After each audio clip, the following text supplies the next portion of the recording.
30वें दिन में पहुंच चुकी है राहुल गांधी की यात्रा, लेकिन इसके बाद हम आपको बताते हैं दिल्ली की बात करते हैं, जहां पर दिल्ली में लगातार ईडी की कार्रवाई चल रही है। और अब ये ईडी की कार्रवाई सिर्फ दिल्ली तक सीमित नहीं है, बल्कि दूसरे राज्यों में भी फैल चुकी है। इस वक्त में एक बड़ी खबर है, वो है कि आबकारी नीति केस में ईडी के जो छापे हैं दिल्ली, पंजाब समेत 35 जगहों पर हो रहे हैं।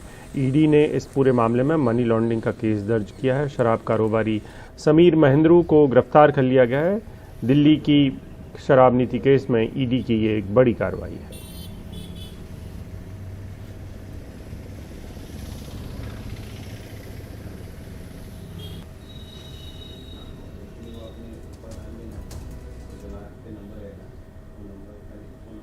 और मेरे साथ हमारी साथी नीता शर्मा जुड़ रहे हैं। नीता, बताएं समीर महेंद्रू का क्या रोल है, और दूसरा ये कि किस तरीके से आम आदमी पार्टी से जुड़ा हो सकता है, और अब जो ईडी जो छापे डाल रही है उसमें वो क्या चाहती है।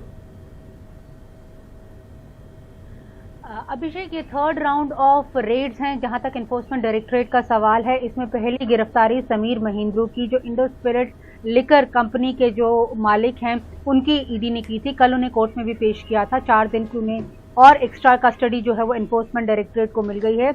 ईडी का कहना है कि वो कोऑपरेट नहीं कर रहे हैं इन्वेस्टिगेशंस में, और लेकिन उनकी जो पूछताछ है उससे कुछ नाम जो है वो सामने आए हैं, जिसकी बिना पर आज जो छापेमारी हो रही है दिल्ली, पंजाब और हैदराबाद में 35 जगहों पर ये जो छापेमारी है वो चल रही है। उनसे पूछताछ हो रही है, और साथ में कुछ इलेक्ट्रॉनिकली भी उन्हें एविडेंस मिला है।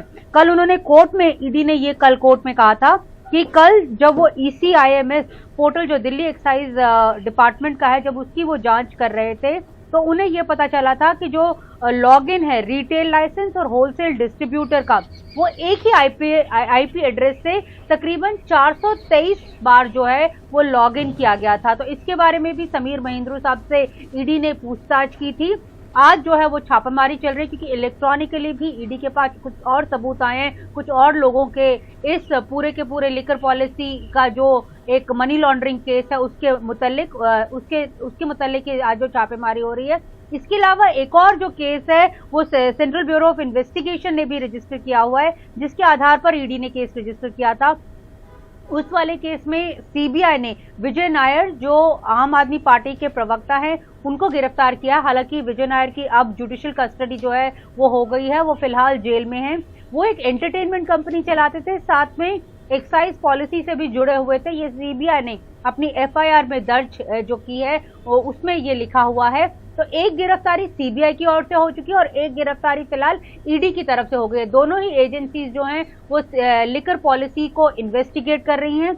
जहां तक सियासत का सवाल है, इस पे सियासी जो दाव पेच है वो भी चल रहे हैं। खुद केंद्रीय गृह मंत्री ने, खुद जो दिल्ली के मुख्यमंत्री हैं, उन्होंने ये ट्वीट कर ये बोला है कि 500 से ज्यादा रेड हो चुकी है। तीन महीनों से ज्यादा सीबीआई और ईडी के 300 से ज्यादा अफसर जो हैं 24 घंटे लगे हुए हैं मनीष सिसोदिया के खिलाफ जांच पड़ताल करने के लिए, लेकिन अभी तक उन्हें कुछ मिला नहीं है। इस वाली रेड में भी जो आज सुबह से हो रही हैं 35 जगहों में, बताया जाता है 100 से ज्यादा अधिकारी हैं जो इस रेड में शामिल हैं, क्योंकि ये बिल्कुल सुबह सुबह जो ये कोऑर्डिनेटेड बैनर में तीनों जगह जो है इकट्ठा रेड्स मारी गई थी, ऐसा ईडी के सूत्र इंडिकेट कर रहे हैं। अभिषेक।